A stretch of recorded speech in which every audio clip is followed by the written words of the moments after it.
Ya, kalau sudah ada listrik, artinya ada kemajuan di wilayah itu dibanding kita yang belum punya listrik. Oh, oke. Lebih baik, kalau soalnya berharap nih, kemudian dapat janji-janji juga kan sakit juga.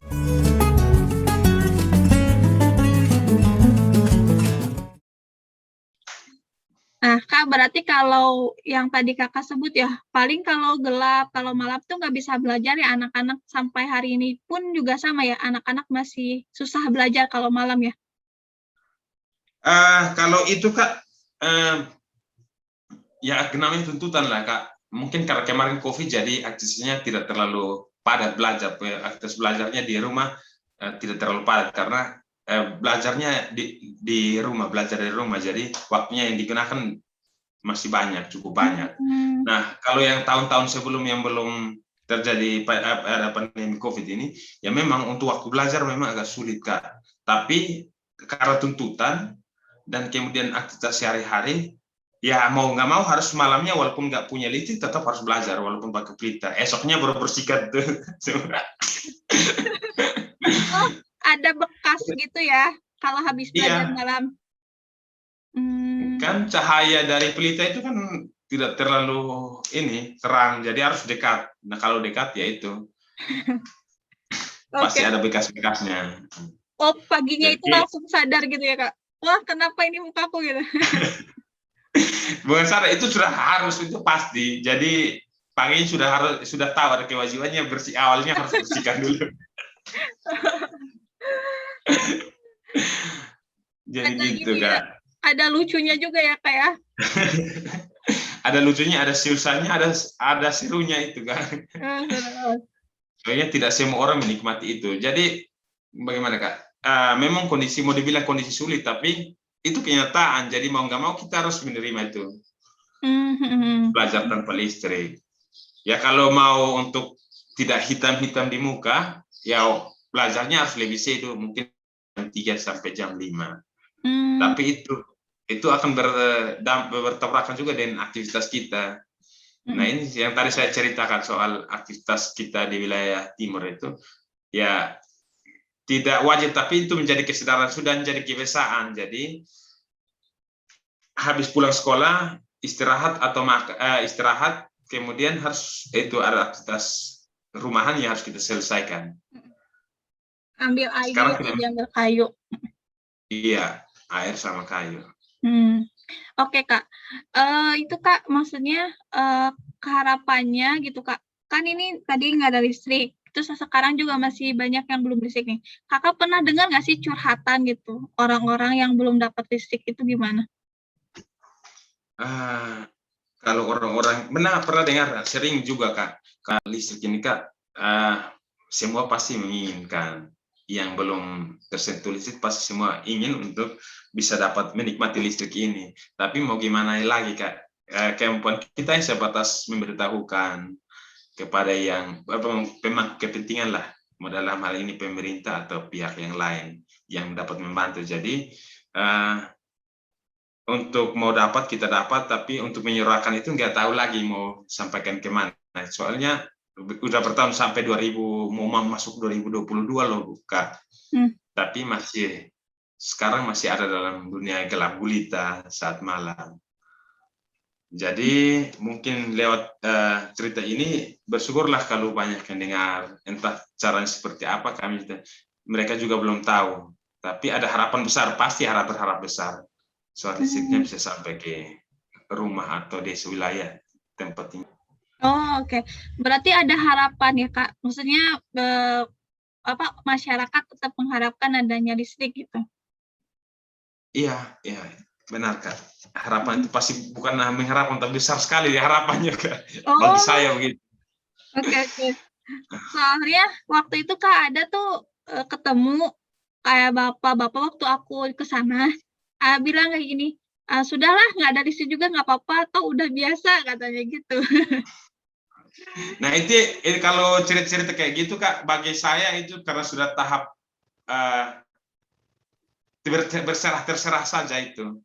Karena Oh. memang itu dari kebiasaan sudah terserah, karena mungkin sudah banyak cara yang dia pakai, dia sudah mengeluarkan kemampuannya untuk mungkin cara berpikir menyampaikan kepada siapa saja yang dia anggap bisa untuk mendengar suaranya itu, Kak. Jadi sampai tingkatan itu dia sudah pasrah saja. Kalau datang ya bersyukur, kalau nggak datang ya sudah, kan kita sudah bertahun-tahun, bahkan orang tua itu bahkan meninggal, sudah meminta sampai pun tidak ada lagi di muka bumi, di bumi ini karena itu. Hmm. Sudah Oh, menunggu-menunggu tapi sama saja tidak ada hasil. oke. Gitu.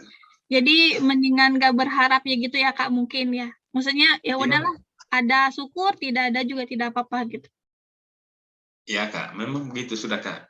Lebih baik, kalau soalnya berharap nih kemudian dapat janji-janji juga kan sakit juga lah. Lebih baik sudah berserah saja. Kalau memang datang ya bersyukur, berterima kasih sekali. Tapi Hmm. untuk harapan ya semua pasti. Yang belum menikmati saya jamin bahwa pasti semua kepingin untuk menikmati listrik. Oke, oke. Nah, Kak Jack, ada bedanya nggak sih Kak Jack dulu sebelum ada listrik nih, sama Kak Jack sekarang yang sudah menikmati listrik, ada bedanya nggak? Ya, kalau saya sih memang beda. Kalau dulu belum ada listrik, karena kalau dilihat dari sisi waktu yang saya punya untuk melakukan akses saya sebagai pelajar pasti lebih sedikit dibanding sekarang yang sudah punya listrik. Ini di kondisi statusnya sebagai seorang pelajar. Demikian juga sebagai seorang pekerja pun saat demikian, Kak. Nah, kalau beda di sisi lain itu, kita juga yang belum ada listrik, ya pasti untuk mengakses informasi segala macam hal yang terbatas. Dibanding sekarang yang sudah punya listrik. Jadi, listrik dan kemudian internet. Jadi, kalau ada listrik ya pasti ada internet, ya juga gampang lah. Walaupun nggak ada jaringan, kita bisa ke wilayah yang bukit yang tinggi-tinggi, kemudian bisa dapat jaringan di sana. Nah, untuk sudah sampai di titik itu kan kita informasinya bisa diakses lewat apa saja kan, bisa lewat media TV, media online, kemudian apa banyak hal. Perbedaan yang paling mencolok di situ, Kak. Dan kita tahu perkembangan yang terjadi entah dari apa yang keluar, informasi yang terbaru kita bisa mengupdate-nya. Oke, jadi lebih ke akses informasi yang didapat ya, Kak ya? Iya, benar, Kak. Oke. Ada lagi nggak, Kak? Yang bikin beda? Yang bikin tidak nyaman itu kita mendapat semacam, bukan intimidasi ya, kayak dimasuk di wilayah di teman-teman yang di kota yang pasti dibully lah. Mungkin kita dari kampung dianggap ya saya bukan dibully, tidak sampai tingkatan dibully sih Kak, tapi semacam ada pemisahan lah, diejek begitu. Oh, dari kampung ke wilayah kita, kemudian kita mau ajak teman-teman ke. Sering diejek juga ya Kak? Ya kalau dulu iya, tapi sekarang tidak lagi, soalnya sudah ada listrik. Maksudnya diejeknya tuh kayak gini, kamu orang kampung gitu apa gimana? Iya, seperti itu Kak. Kadang-kadang juga kita dengarnya seperti itu. Jadi di situ kan kepercayaan diri kita juga bisa jatuh, bisa down juga di situ. Jadi untuk melakukan sesuatu rasa terbeban terus. Kemudian untuk menikmati, kan mau dibilang begini Kak, kalau sudah ada listrik artinya ada kemajuan di wilayah itu dibanding kita yang belum punya listrik. Entah dari pembangunannya atau apapun pasti ada perbedaan lah di situ. Nah, kita yang dari yang tidak punya listrik datang ke tempat dari listrik, pasti kita juga bingung, oh ini ada sesuatu yang baru nih. Nah, kalau sesuatu yang baru kan mungkin dari ekspresi atau sikap kita kan pasti ada bisa mencolok lah. Nah, di situ mungkin kalau baiklah ketemu teman-teman yang menganggap itu, oh bersyukurlah dia mungkin menikmati sesuatu yang baru. Nah, kalau tidak mau berpikir tentang itu ya itu menjadi beban tersendiri lah. Mau dibilang bisa diejek dan segala macam. Dan itu berdampak di kebiasaan kita jadi tidak percaya diri dan lain-lain. Oke Kak. Kak, boleh tahu nggak waktu itu jarak sekolah Kak di sana gimana? Ketersediaan sekolah kayak SD, adakah di sana? Kalau SMP, SMA harus kemana juga? Oh ya, Waktu zaman saya sekolah, Kak, waktu itu SD-nya cuma dari satu kecamatan itu ada 10 desa. Itu setiap desa itu hanya punya satu SD. Dengan setiap desa itu wilayahnya lumayan luas, Kak, sangat luas. Untuk kepastian wilayahnya memang saya kurang tahu, tapi dari arah timur dalam satu desa dari arah timur ke barat itu dia mencapai sekitar puluhan kilo, belasan kilo, Kak. Nah, itu ada hanya cukup satu SD. Kemudian SMP-nya juga satu dalam satu kecamatan. Waktu usia saya sekolah itu satu kecamatan satu. Kalau SD memang setiap desa ada satu, tapi SMP satu juga. SMA waktu itu tidak ada, SMA harus ke kota. Nah, SMA harus ke kota. Nah, Kak, jadi mau tidak mau kilo, Kak. Dari sini ke Soe, biasanya ke Soe. Kalau kita di sini, kalau SMA lari-larinya ke Soe atau Kupang. Jadi jarak dari sini ke Soe itu ada 50-an kilometer dari sini ke Soe. 50 kilo kalau pakai jam, pakai kendaraan berarti ya, Kak ya? Pakai kendaraan. Kalau kendaraan itu rata-rata kalau kecepatannya sekitar 50 meter per jam itu berarti kita bisa dapat 2 jam. Itu Bisa kalau yang punya kendaraan. Kalau yang nggak punya, pakai apa? Angkutan umum. Ada. Ada angkutan umum. Oke. Wah, lumayan juga ya, Kak, kalau mau ke sekolah. Tidak, kalau yang ke SMA tidak bisa tinggal di sini. Dia harus cari teman atau keluarga yang ada di kota untuk tinggalnya di sana.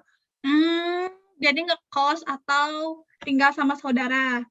Ya, ngekosnya itu kan baru saja. Kita kenal kos ini baru saja saat kuliah. Tapi kalau sekarang SMA ini, dulu waktu zamannya saya SMA wajib untuk tinggal sama saudara di kota. Jadi kalau ada yang mau ngelanjutin sekolah, dia harus tinggal sama saudara di kota. Iya, benar, Kak. Oke. Kak, detik-detik pertanyaan terakhir. Keinginan sekolah anak-anak di sana gimana, Kak? Untuk melanjutkan misalkan kuliah kah atau melanjutkan ke SMA, keinginannya tinggi apa gimana? Sekolah ini kan jadi hal utama, Kak. Jadi orang memang kepingin untuk sekolah, tapi ada keterbatasan. Yang pertama itu biaya. Yang kedua itu memilih sekolah itu harus keluar dari wilayah. Harus keluar wilayah. Minimal itu di Kupang. Nah, sampai sana itu kembali lagi ke biaya. Kemudian, karena itu soal kebiasaan itu, tapi saya kembali ke sini saja, Kak. Memang niatnya besar sekali, tapi lebih utama itu ke biaya saja. Biaya saja yang menjadi kendala utama. Jadi ada hambatan, istilahnya nggak semua orang punya biaya untuk melanjutkan, padahal keinginannya besar gitu, kayak Kak? Ya, benar, Kak. Dan kemudian untuk sampai mau melanjutkan ke tingkat kuliah, nah, yang tadi kembali ke awal tadi saya bilang, listrik dan internet itu menjadi pengaruh utama juga, Kak. Karena begini, kalau tidak ada listrik kan untuk mengakses sesuatu yang baru kayak internet, komputer, segala macam itu kan agak sedikit, hanya ada beberapa orang tertentu saja. Nah, yang teman-teman yang tidak pernah menikmati listrik kan otomatis tidak punya barang-barang seperti itu. Nah, sampai mau melanjutkan di bangku kuliah, mereka harus ada bikin penyesuaian, beradaptasi lah. Atau harus belajar lagi. Tidak hanya, kalau sudah punya biaya, mungkin dapat biaya, tapi kan sekarang ada biaya yang bidik misi dan beasiswa segala macam, bisa dapat. Tapi harus penyesuaian diri juga. Nah, ini juga menjadi awal untuk mereka belajar lagi soal barang-barang elektronik gitu. Iya, benar. Kayak laptop, ya Kak, nggak semua orang udah pegang dari SMP atau SMA. Dia harus belajar lagi dari awal ya? Iya, benar, Kak. Itu yang saya maksudkan itu. Karena dari habis SMA kan mereka juga jarang pegang itu. Jangankan laptop, HP Android saja juga terkadang. Bukan nggak mampu beli. Kadang juga ada yang mampu beli, tapi mau buat apa? Pakai di kampung saja. Mau ngapain? Palingnya kalau ada kameranya paling difoto, pakai foto nanti ke tempat ada jaringan baru ini.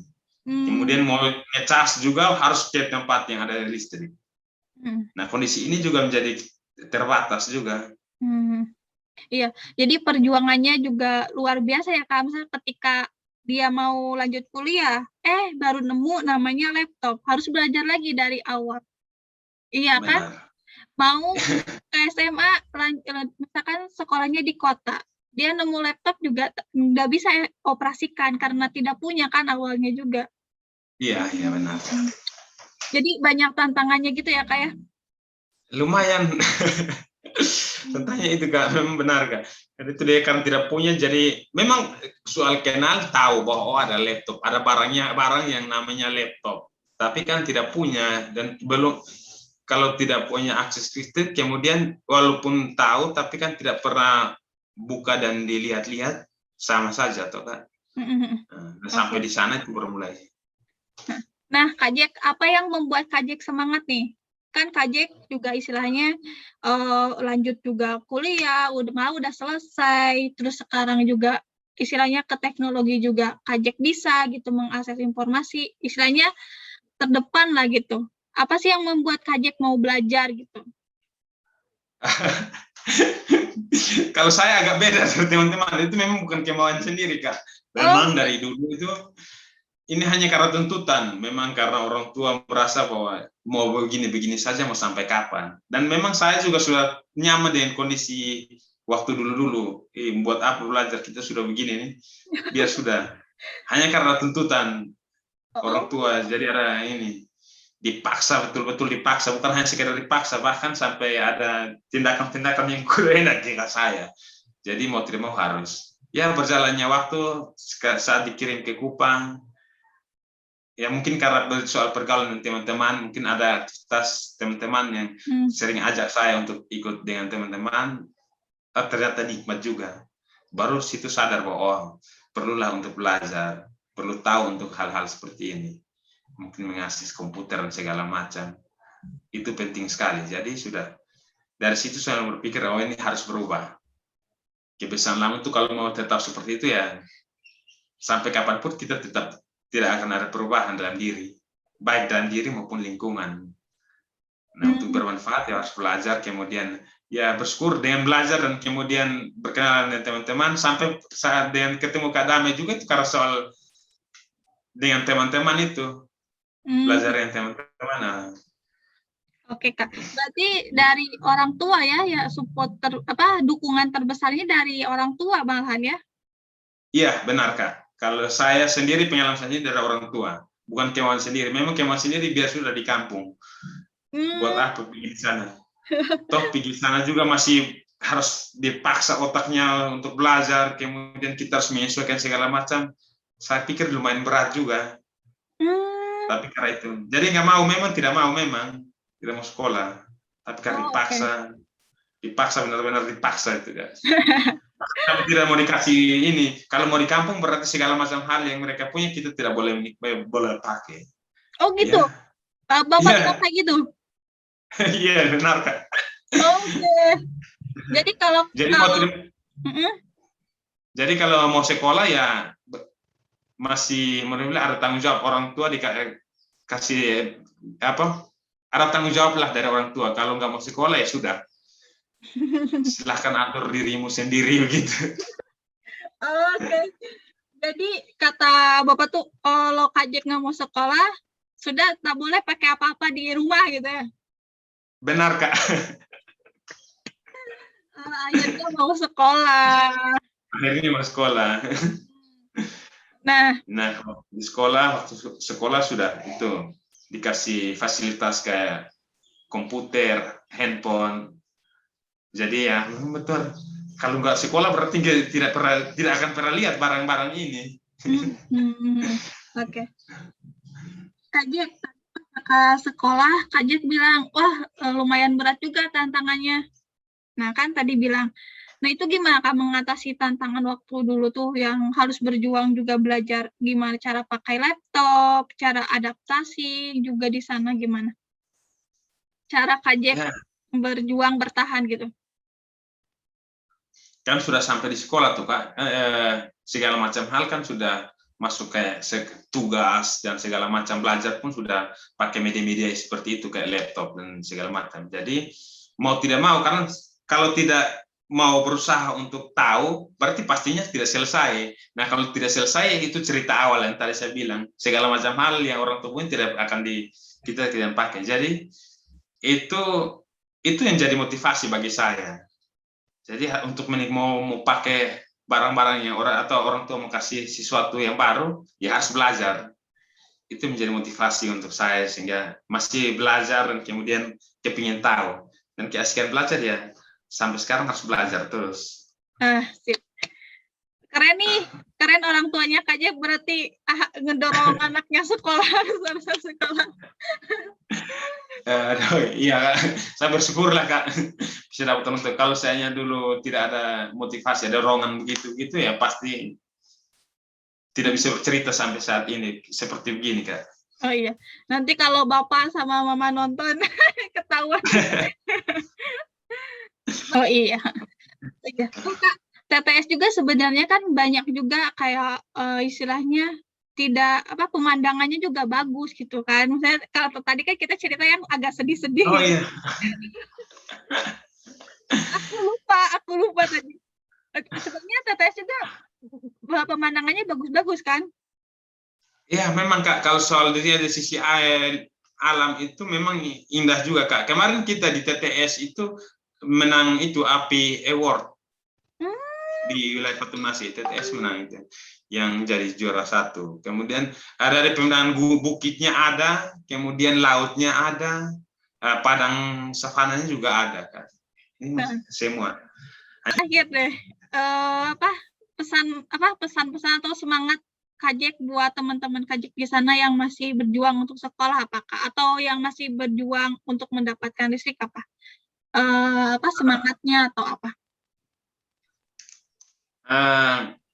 Kalau pesan saya itu saja soal kalau mau berubah ya mungkin belajar dan pendidikan itu menjadi hal utama Kak. Jadi mau berubah itu bukan dari orang lain, kalau bisa belajar, sekolah, dan kemudian rubah sendiri apa yang mau kita rubah. Karena dengan itu saja pendidikan menjadi hal utama untuk perubahan, entah dalam diri sendiri, kemudian lingkungan juga. Oke. Itu pesannya. Oke. Saya untuk teman-teman yang punya listrik, yang tidak menikmati listrik sampai hari ini, saya pikir tidak usah patah semangat. Kita nggak masalah kok. Walaupun kebiasaan kita mungkin waktu kita memang sempit, tidak banyak, tapi kalau kita manfaatkan waktu yang baik, pasti bisa untuk belajar. Kemudian jangan minder lah. Tidak sama sih. Kalau kita menikmati sekarang untuk akses ke kota juga tidak terlalu susah juga.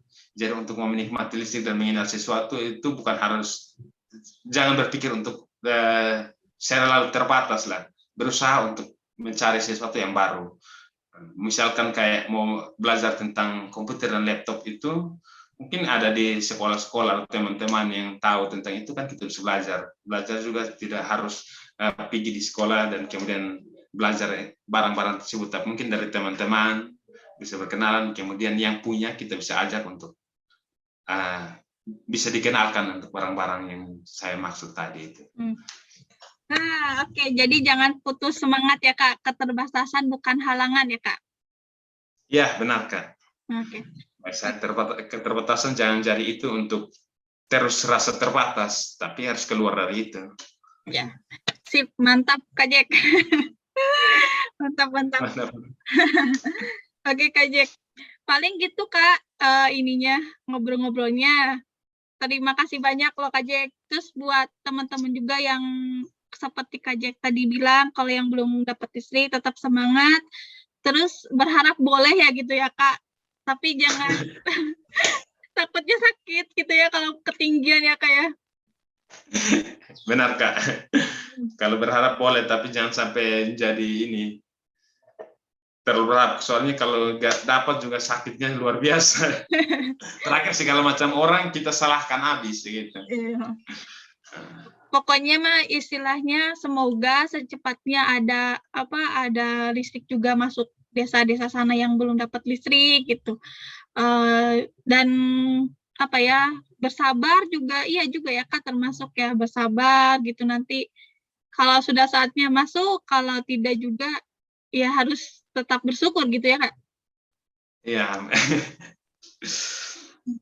Artinya ya kita harus berharap iya, tapi lebih ke orang tua saya minta kalau bisa ya disekolahkan anak-anaknya. Itu tuntutan, maksudnya ada tanggung jawab lah untuk sekolah. Karena kalau mau berubah saja hanya kita berharap, ya saya pikir itu hal yang cukup butuh waktu yang panjang. Tapi kalau saya anak-anak sekolah dan kemudian mengetahui sesuatu hal yang baru dan kemudian dia bisa bawa perubahan untuk wilayah sendiri kan lebih bagus bagi saya. Ya, benar Kak. Jadi pendidikan itu penting lah intinya Kak. Benar Kak, bagi saya begitu. Sip, Kak Jack, udah. Selesai lah Kak ngobrolnya.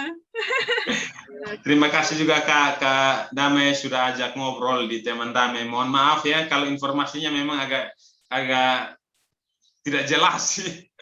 Jadi istilahnya orang-orang yang nggak tahu jadi tahu, dan mudah-mudahan ya Kak, yang nonton juga, oh ternyata di TTS masih ada yang belum. Nah barangkali kalau ada yang nonton, ada yang kesana atau gimana lah Kak istilahnya. Mudah-mudahan aja gitu. Dengan kita ngobrol kayak gini ada manfaat ya. Tidak hanya buat aku, tidak hanya buat Kak Jack, tapi buat yang nonton juga dan untuk masyarakat juga gitu ya. Terima kasih banyak Kak. Semoga teman-teman yang nonton bisa, ya maksudnya bisa melihat cerita kondisi kami lah, walaupun tidak sampai di TTS, tapi dengan cerita ini bisa menjadi gambaran baik untuk teman-teman yang nonton. Waktunya Kak Jack, selamat beraktivitas kembali di sana. Terima kasih juga, sampai ketemu juga buat Kak Damai, selamat beraktivitas, semoga lancar. Amin. Salam buat Mama sama Bapak di sana.